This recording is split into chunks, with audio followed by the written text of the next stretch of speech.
Sam, what part or parts of the regulation would you change?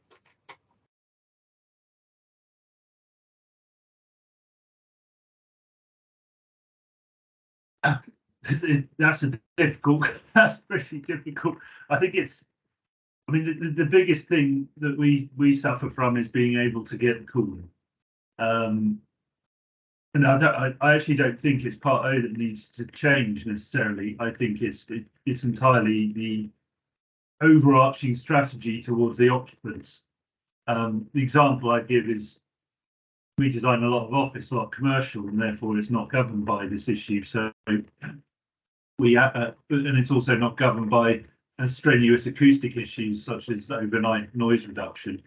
So we're in a place where we're able to deal with overheating in offices by having large, very large opening windows with full height veiled fall protection systems, which mean that through the summer months, we can go mixed mode on our cooling system, reduce our energy demand by 40 to 50%, and therefore use less carbon.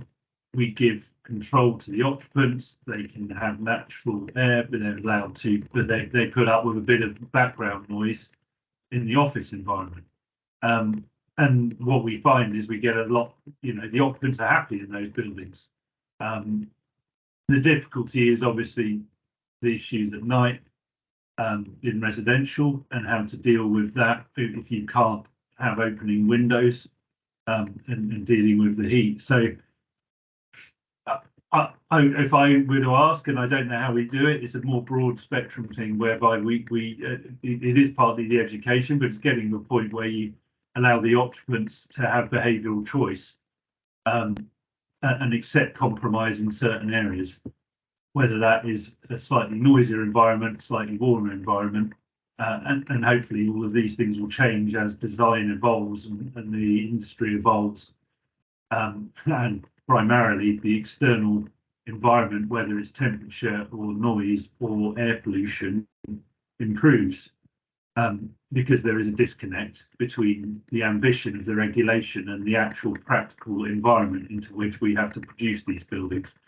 But having said that, I think the regulation and its intention is appropriate. It's for us to work hard at meeting those objectives, but also to persuade those in the industry that perhaps we should allow occupants a little bit more choice in how they use their buildings to ensure that we get better products. So kind of a roundabout answer and a slightly frustrated one, but that's where we stand on it.